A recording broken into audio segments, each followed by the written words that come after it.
এবার আল্লাহ তাআলা বলবেন, মালাকুল মাউত তুমি তো সবাই রে মারছো, এবার তুমি মরো,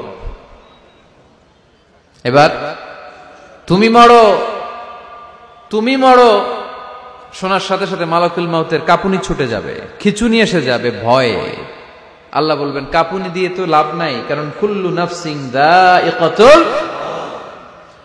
রব্বুল আলামিন বলবেন, মালাকুল মাউত কেঁদো না, এটাই দুনিয়ার বিধান, আমি আল্লাহর দেয়া বিধান, এটাই জন্মালেই মরতে হয়। যাও, জান্নাত জাহান্নামের মাঝখানে একটা জায়গা আছে, জায়গাটার নাম হলো আরাফ। এই আরাফের মধ্যেখানে যে দাঁড়াও, ওখানে যে মালাকুল মাউত কাঁপতে থাকবে।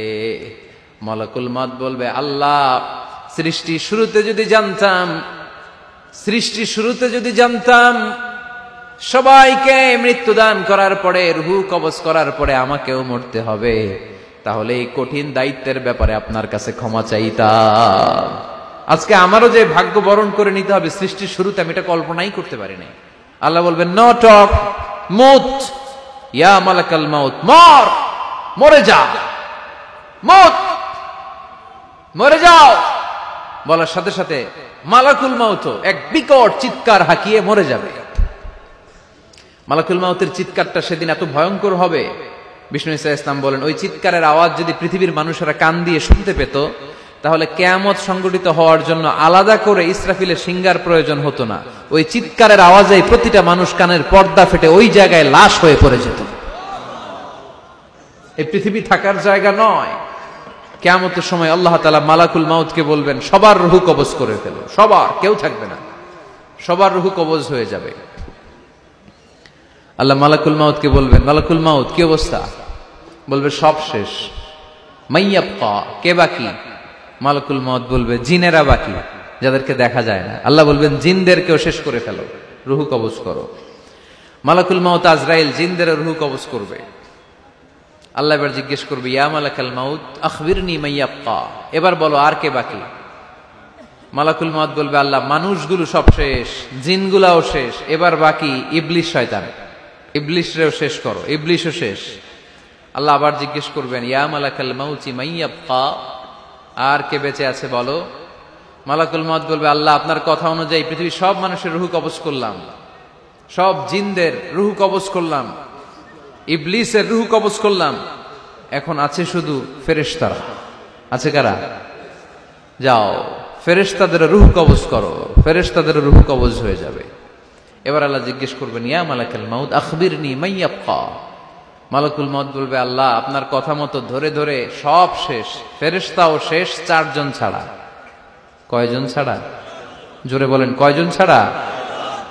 ইসরাফিল, জিব্রাইল, মিকাইল, আজরাইল। আল্লাহ এই 4 জন আমরা বাকি। আল্লাহ বলবে, যাও ইযহাব ইনতালিক ইলা জিবরিল ওয়াকবাদ রূহা, জিব্রাইলের রূহ কবজ করো। ইযহাব ইলা ইসরাফিল ওয়াকবাদ রূহা, ইসরাফিলের রূহ কবজ করো। ইযহাব ইলা মিকাইল ওয়াকবাদ রূহা, রূহ কবজ করো। ওই 3 ফেরেশতাও শেষ। এবার আল্লাহ তাআলা জিজ্ঞেস করবেন, ইয়া মালাকাল মাউত আখবিরনি মাইয়াবকা, হে মালাকুল মাউত আর কে বাকি আছে বলো। মালাকুল মাউত বলবে, আল্লাহ আপনার কথা মতো মানুষগুলো শেষ, জিনগুলো শেষ, ইবলিস শেষ, আমার বাকি 3 ভাই ইসরাফিল, মিকাইল, জিব্রাইলও শেষ, শুধু আমি, শুধু আমি। আল্লাহ বলবেন, কেউ নাই? মালাকুল মাউত বলবে, না আল্লাহ কেউ নাই। এবার আল্লাহ তাআলা বলবেন, মালাকুল মাউত তুমি তো সবাই রে মারছো, এবার তুমি মরো, এবার তুমি মরো, তুমি মরো। শোনার সাথে সাথে মালাকুল মাউতের কাঁপুনি ছুটে যাবে, খিঁচুনি এসে যাবে ভয়ে। আল্লাহ বলবেন, কাঁপুনি দিয়ে তো লাভ নাই, কারণ কুল্লু নাফসিন যায়িকাতুল। রব্বুল আলামিন বলবেন, মালাকুল মাউত কেঁদো না, এটাই দুনিয়ার বিধান, আমি আল্লাহর দেয়া বিধান, এটাই জন্মালেই মরতে হয়। যাও, জান্নাত জাহান্নামের মাঝখানে একটা জায়গা আছে, জায়গাটার নাম হলো আরাফ। এই আরাফের মধ্যেখানে যে দাঁড়াও, ওখানে যে মালাকুল মাউত কাঁপতে থাকবে। মালাকুল মাউত বলবে, আল্লাহ সৃষ্টি শুরুতে যদি জানতাম, সৃষ্টি শুরুতে যদি জানতাম সবাইকে মৃত্যুদান করার পরে, রূহ কবজ করার পরে আমাকেও মরতে হবে, তাহলে এই কঠিন দায়িত্বের ব্যাপারে আপনার কাছে ক্ষমা চাইতাম। আজকে আমারও যে ভাগ্য বরণ করে নিতে হবে সৃষ্টির শুরুতে, আমি এটা কল্পনাই করতে পারি নাই। আল্লাহ বলবেন নো টক, মউত, ইয়া মালাকাল মাউত, মর, মরে যা, মউত, মরে যাও। বলার সাথে সাথে মালাকুল মাউত এক বিকট চিৎকার হাঁকিয়ে মরে যাবে। মালাকুল মাউতের চিৎকারটা সেদিন এত ভয়ঙ্কর হবে, বিষ্ণু ঈসা ইসলাম বলেন ওই চিৎকারের আওয়াজ যদি পৃথিবীর মানুষেরা কান দিয়ে শুনতে পেত, তাহলে কিয়ামত সংগঠিত হওয়ার জন্য আলাদা করে ইসরাফিলের সিঙ্গার প্রয়োজন হতো না। ওই চিৎকারের আওয়াজে প্রতিটা মানুষ কানের পর্দা ফেটে ওই জায়গায় লাশ হয়ে পড়ে যেত। এবার ডানে বায়ে সামনে পেছনে উপরে নিচে কেউ নাই, একজন ছাড়া। জোরে বলতে হবে তিনি কে? আল্লাহ তখন পৃথিবীকে একটা ডাক দিবেন, বলবেন ইয়া দুনিয়া আইনা আনহারুকি, এই পৃথিবী তোর নদীগুলো কোথায়? ইয়া দুনিয়া আইনা আশজারুকি, এই পৃথিবী তোর গাছগুলো কোথায়? বটতলা।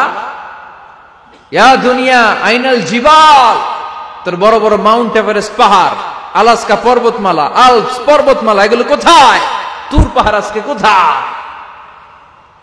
ইয়া দুনিয়া আইনাল মুলুক, রাজা বাদশারা কোথায় যারা ক্ষমতার দাপটে পা জমিনে ফেলতে চাইতো না? আইনাল জাবাবেরা, অত্যাচারী স্বৈর শাসকগুলো আজকে কোথায়? কোথায় আজকে? কোনো আওয়াজ নাই। আল্লাহ তখন হুঙ্কার দিয়ে বলবেন লিমানিল মুলকুল ইয়াউম, who belongs the kingdom today. Allah চিৎকার দিয়ে বলবেন আজকে ক্ষমতা কার? আওয়াজ করে বলেন সেদিন ক্ষমতা কার? আল্লাহ সেদিন প্রশ্ন করে নিজেই নিজের প্রশ্নের উত্তর দিবেন লিমানিল মুলকুল ইয়াউমা লিল্লাহিল ওয়াহিদিল কাহ্হার। সেদিন ক্ষমতা দুনিয়ার কোনো রাজার নাই, কোনো বাদশার নাই, কোনো স্বৈর শাসকের নাই, কোন সুলতানের নাই, কারো নাই। সেদিন ক্ষমতা চলবে একজনের, তিনি কে? তার নাম হচ্ছে রহমান। তার নাম কি? আরো জোরে বলেন কি নাম? এজন্য রহমান কারে বলে আজকে চিনতে পারছেন? তার দয়ার শেষ আছে? তার ক্ষমতার কোন কুল কিনারা আছে? তার ধন ভান্ডারে কোনো কমতি আছে? এজন্য লা বিশাইইন মিন নিআমিকা রাব্বানা নুকাযযিবু ফালাকাল হামদ, we don't deny any of your mercy and blessings, all praises to you. Allah তোমার কোন নিয়ামতকে আমরা অস্বীকার করি না। আল্লাহ প্রথমে ধমক দিয়ে বলছেন এই মানব জাতি আর জিন জাতি, আমার কোন নিয়ামতকে অস্বীকার করবি? আমরা বলি কোনটাই অস্বীকার করি না। সকল প্রশংসার মালিক একজন, তিনি কে? আল্লাহর প্রশংসা জীবনের সব জায়গায় করতে রাজি আছেন? সবাই রাজি আছেন? কে কে রাজি? হাত তুলে আল্লাহর দেখান।